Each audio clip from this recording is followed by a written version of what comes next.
Jadi permainan ayam jadi sesuai di gambar di buku paket halaman 57, seseorang dibagi menjadi dua kelompok.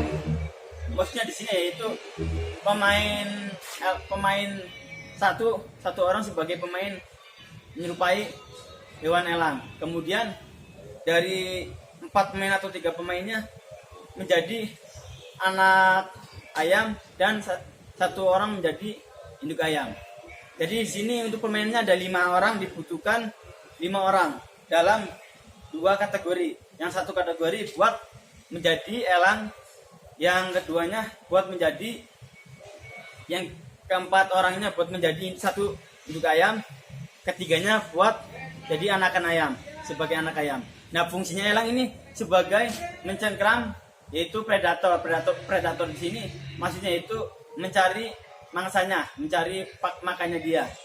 Nah, si elang ini predatornya mencari umpannya itu ayam. Jadi si induk itu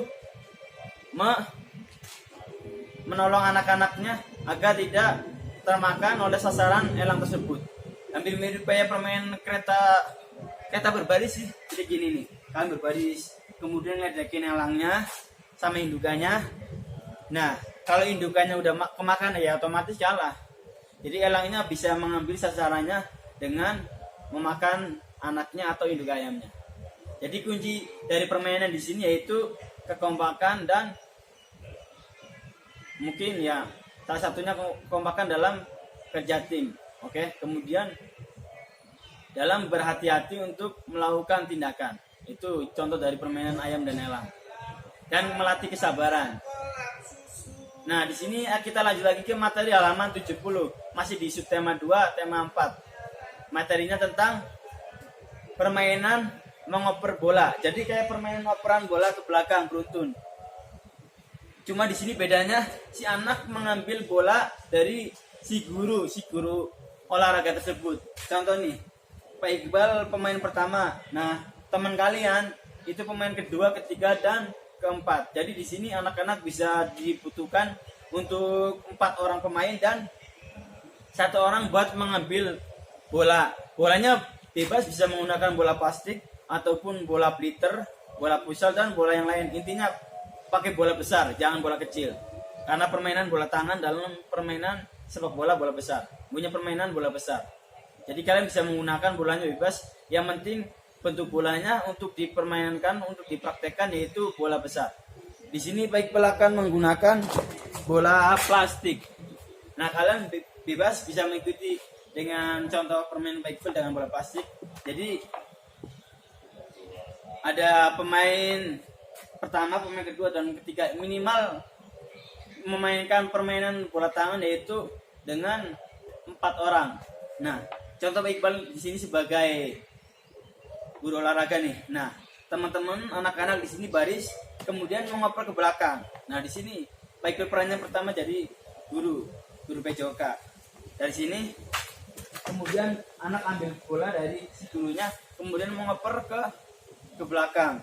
Kalau sudah posisi pemain pertama mengoper ke temennya, posisinya pindah ke belakang. Jadi oper ke depan.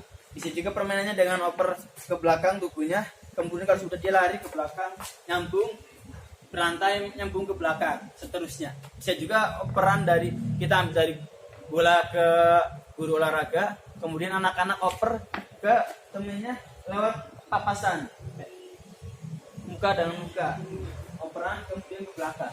Jadi intinya permainan bola tangan bisa dilakukan dengan 2 cara, mengoper dengan posisi tubuh menghadap ke depan dan tangan ke belakang. Bisa juga posisi badan menghadap, saling berhadapan, head to head sama temennya. Kalau sudah operan, kalian pada saat mengoper temennya yang pertama di depan, posisinya pindah ke belakang. Nah, temannya dioper kemudian maju, oper ke teman yang berikutnya. Jadi berantai menyambung, saling mengoper kemudian saling menyambung. Di situ akan melakukan gerakan melakukan gerakan kecepatan, dan salah satunya fokus pada saat kalian mengumpan atau mengasih bola ke temennya. Jadi sini juga sama, hampir kayak permainan ayam dan elang, kita benar-benar melakukan kerjasama tim, dan kekompakan dan kesabaran. Jadi fungsinya untuk permainan bola tangan yaitu variasi dari gerakan berlari. Jadi kan ada kecepatan nih, ada gerakan lari nih. Nah, mungkin itu kombinasi modifikasi dari olahraga berlari. Nah, kemudian dimodifikasi dengan permainan operan bola tangan. Oke, anak-anak mungkin bisa dipraktekkan di rumah. Semoga dapat dipahami dan bisa dipraktekkan dengan baik di rumah. Jangan lupa tetap jaga kesehatan agar kalian bisa melakukan aktivitas hingga semester pertama sampai ujian. Dan jangan lupa tetap jaga 3M, mencuci tangan, menjaga jarak, dan memakai masker agar kita terhindar dari paparan virus corona, karena kondisinya kita benar-benar belum kondusif, belum maksimal, belum baik untuk keluar jauh-jauh. Semoga bermanfaat. Kurang lebihnya mohon maaf. Wassalamualaikum warahmatullahi wabarakatuh.